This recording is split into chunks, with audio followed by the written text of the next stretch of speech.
The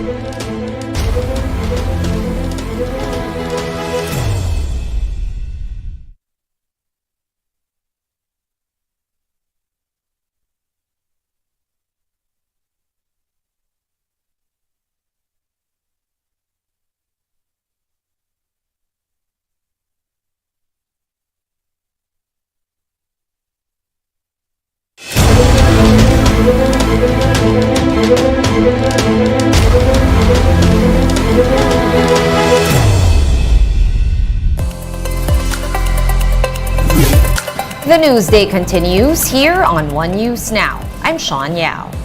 A House panel has approved in principle several proposals to legalize divorce in the Philippines. The House Committee on Population and Family Relations greenlit a total of 8 bills. But Albay Representative Edsel Lagman explained that the measures still need to be consolidated into a single bill before it is submitted to the plenary. Lagman will be heading the technical working group in charge of consolidation. The divorce bill aims to make the separation process more affordable and streamlined for married couples in conflict. After divorce is urgently necessary in exceptional cases for couples in inordinately toxic and irreparably dysfunctional marriages, particularly the wives who are abused or abandoned. The state has the responsibility of rescuing couples and their children from a house on fire. For its part, the Catholic Bishops' Conference of the Philippines, or CBCP, remains staunchly opposed to divorce. The Philippines and the Vatican are the only countries in the world that have not legalized divorce. I'd like to emphasize that we are not supportive of the bill on absolute divorce. I submitted the position paper to the Committee on the Family and Population and Family Relations.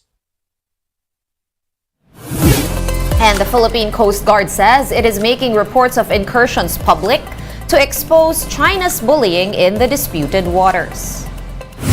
In an interview with the chiefs, PCG spokesperson Commodore J. Tariela says that Beijing is quicker to react when it is called out through the media, rather than when issues are raised via diplomatic protest. He adds that the defense sector also publicizes incidents of harassment in the West Philippine Sea in order to gain international support. It's important for us to file diplomatic protests. Yan naman ang ginagawa natin for so many years. No? But those instances, barely silang nagre-responde. But every time we expose their activities sa media, and then the international community will be condemning their activities, saka itong Chinese embassy lagi silang nag-explain. No? Tariela also cited a past incident where Beijing claimed that over 200 militia ships anchored in the Julian Felipe Reef were only fishing boats. Noong in-expose din ng Philippine Coast Guard 2 years ago, ang Chinese Maritime Militia, ang Chinese Embassy was trying to explain as well na hindi ito Chinese Maritime Militia, mga fishermen ito taking shelter. So every time na mayroong mga instances na isinasa publiko natin ito mga ginagawa nila, na ipinapakita natin na tayo ay nabubuli, lagi silang, they always come forward and trying to explain their side. In other news, Senator Risa Ontiveros is threatening criminal and administrative charges for those behind what she deems as government-sponsored smuggling of sugar on February 9. The senator's warning is on the back of Agriculture Undersecretary Domingo Panganiban's admission that he approved the importation before the issuance of Sugar Order Number 6. Panganiban maintained that the memorandum from Executive Secretary Lucas Bersamin is as good as the sugar order. But Senator Ontiveros insists that the move is illegal. Tone-toneladang asukal ang pinag-uusapan dito. 450,000 metric tons. Pero bakit ang pait? Mistulang economic sabotage ang ganyang kalaking shipment. Large-scale agricultural smuggling na yan. More stories coming your way after this quick break. Stay with us here on One News.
You're still watching One News Now. I'm Sean Yao.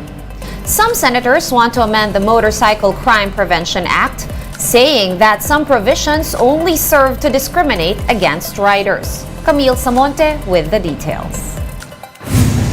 It takes half an hour before motorcycle rider Jopet Saicon can get past random checkpoints. The rider describes this as an inconvenience, especially when he is in a rush.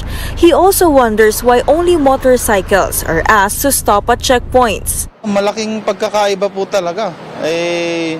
Parehas lang din naman kami dumadaan doon sa isang daanan. Bakit kami lang yung hinaharang na mga motorista, kumbaga?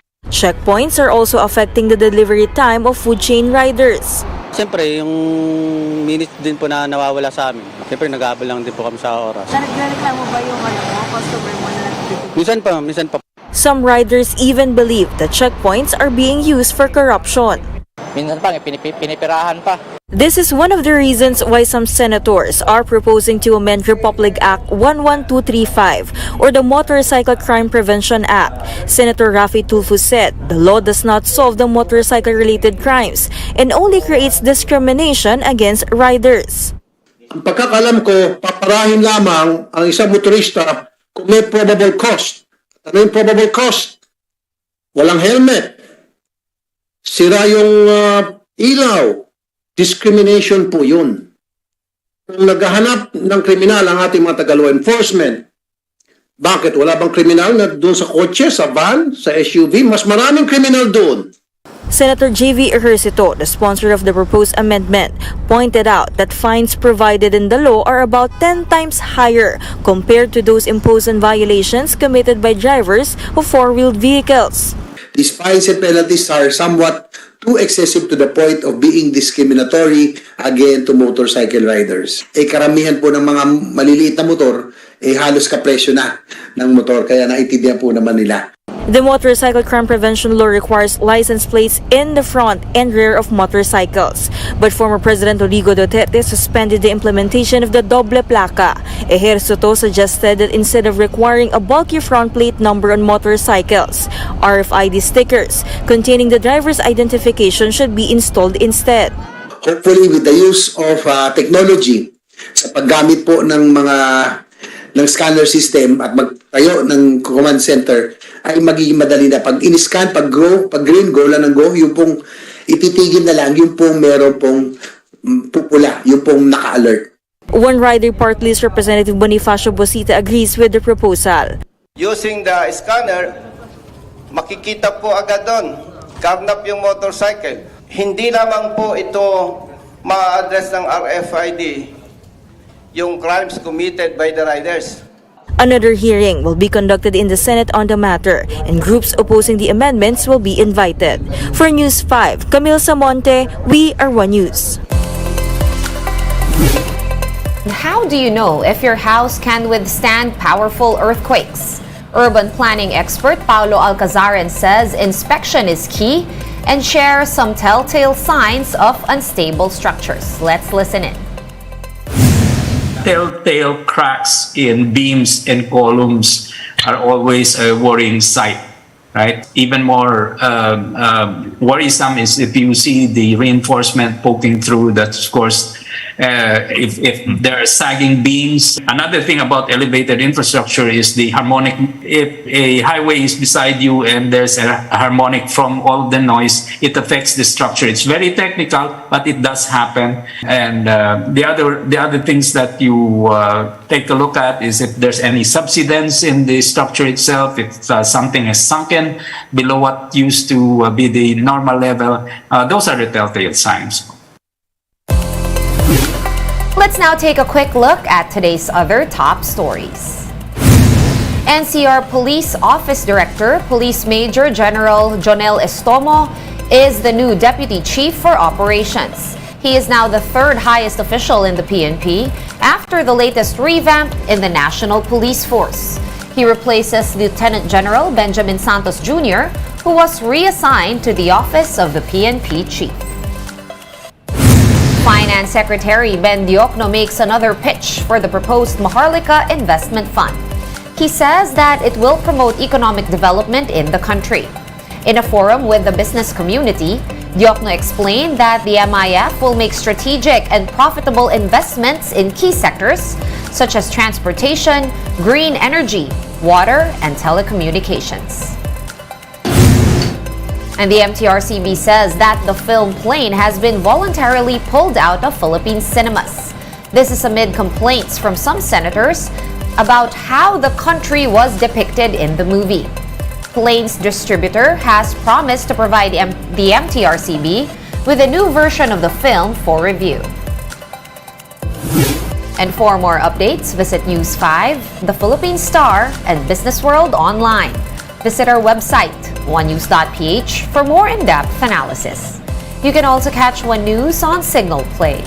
Register for a free account at www.signalplay.com and stream One News live anytime, anywhere. I am Sean Yao. We are One News.